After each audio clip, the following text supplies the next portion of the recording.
Hello everyone, welcome to Dynamic Study. This is quiz class number 61 on previous year question paper. Today we will discuss the question paper of December 2018. As you know that in December 2018 it was the first question paper based on new syllabus, new and updated syllabus of NTNet. So in the upcoming video series we will cover the whole question paper of December 2018. Some of you have requested me to make a video on this question paper as it is based on the new syllabus. So here I am with the video. So let's start our first discussion on this question paper. First question. The term digger is associated with a group of agrarian communists who flourished in England in 1649-1650 and were led by whom? Option 1 Lawrence Clarkson, Option 2 Gerard Winstanley, Option 3 George Fox, and Option 4 John Leyburn. So who is the leader of this group digger?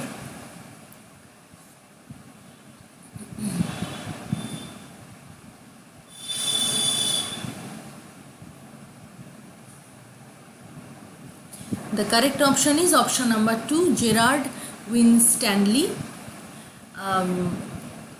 This group digger is actually a group of Protestant radicals in England.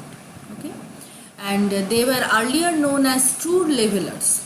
True Levelers, this is the title given to the followers of Gerard Winstanley, and it is a non-conformist group. Okay. Next question. Who viewed Wordsworth, Coleridge and Southey as representatives of a sect of poets dissenters from the established systems in poetry and criticism? Option 1 Henry Vaughan, Option 2 Francisco Franco, Option 3 Ralph Vaughan, and Option 4 Francis Jeffrey.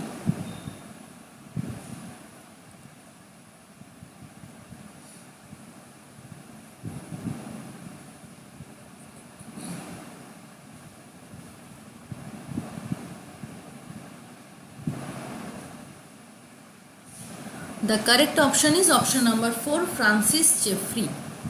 Okay. Wordsworth, Coleridge and Southey, you all know, they are also known as the Lake Poets, and they are called by Francis Jeffrey as dissenters from the established systems in poetry and criticism. Question number 3. There is a description of a poet. This poet was of the Auden generation, Auden group, and was only briefly a member of Communist Party. In his poem The Pylons, he averred that pylons are bear-like nude giant girls that have no secrets. This is a quotation from the poem The Pylons. This prompted the pylon poets to use pistons of a steam engine as poetic imagery. Who is the poet?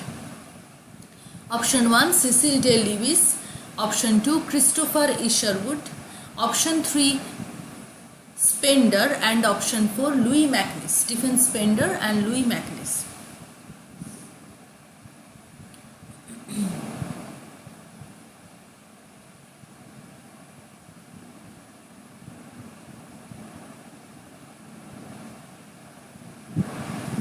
So the correct option is option number 3, Stephen Spender.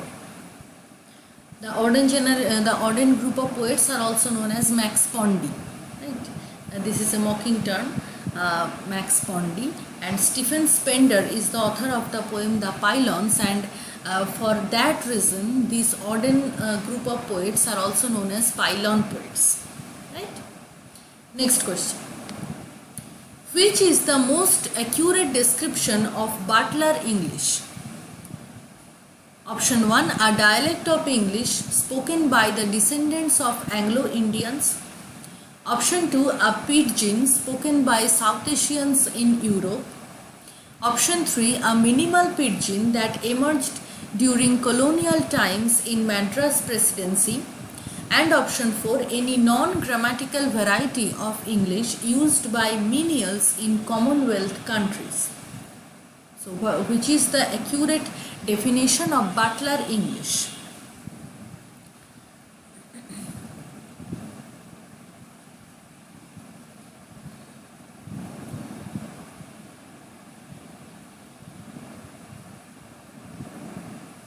The correct option is option number 3, a minimal pidgin that emerged during colonial times in Madras Presidency. Okay. Next question. Dejection and Ode opens with an epigraph which is a reference to a ballad. Which ballad? Option 1, Ballad of the Goodly Fair. Option 2, La Belle Dame Sans Mercy. Option 3, Ballad of Sir Patrick Spens. And option 4, Ballad of the Gibbet.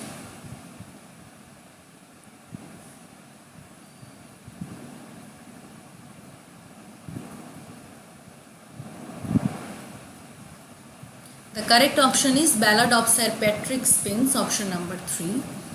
This poem, Dejection and Ode, was written by Coleridge as a reply to Wordsworth's poem Resolution and Independence.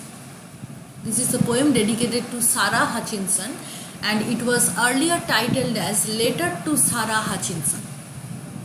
But later, during the time of publication, the title was changed to Dejection and Ode.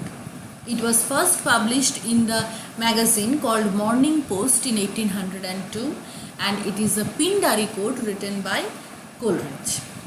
So please remember these details also about the poem. Okay. Next question. What is the delicate balancing act of Marvell's Horatian Ode? Option 1, praising Roman virtues while endorsing Christian beliefs. Option 2, celebrating restoration while regretting the frivolity. Option 3, praising feminine virtues while mocking on chastity. And option 4, celebrating Cromwell's victory while inviting sympathy for the executed king. So which two kinds of apparently contradictory elements are there in a balanced form in Marvell's Horatian Ode?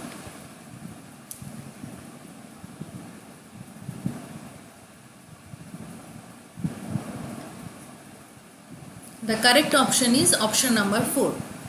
On the one hand, Marvell celebrates Cromwell's victory, Oliver Cromwell's victory, and at the same time he also shows his sympathy for the executed king. So he is supporting Cromwell as well as he is showing sympathy for king.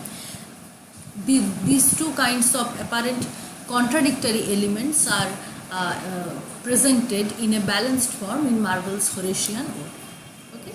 Next.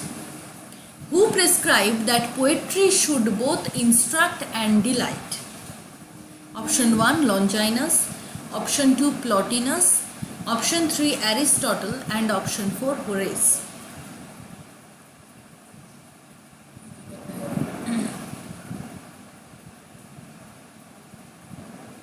The correct option is option number 4, Horace. It is written in Horace's Ars Poetica. Next. Braj Kachru has observed a tendency among Indian English speakers to use hybridized lexical terms. One example of that is option 1, Jugaad, option 2, Ping Pong, option 3, Chaiwala, and option 4, Lathi Charge.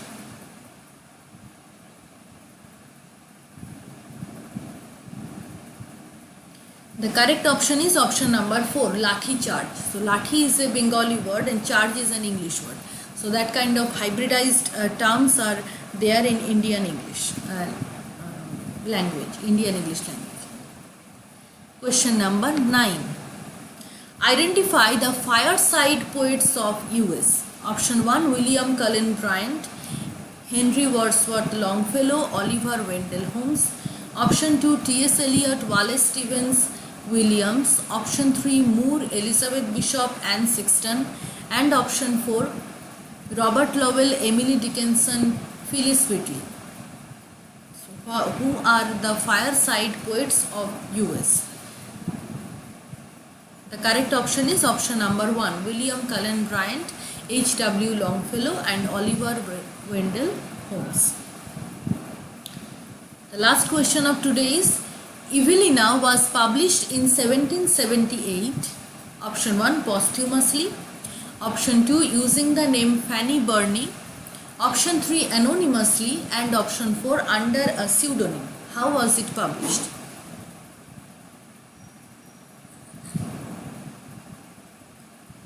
The correct option is option number 3, anonymously. This is a novel written by Fanny Burney, Frances Burney, and Evelina was subtitled as The History of a Young Lady's Entrance into the World. It is an epistolary novel written in 3 volumes and it was published in 1778.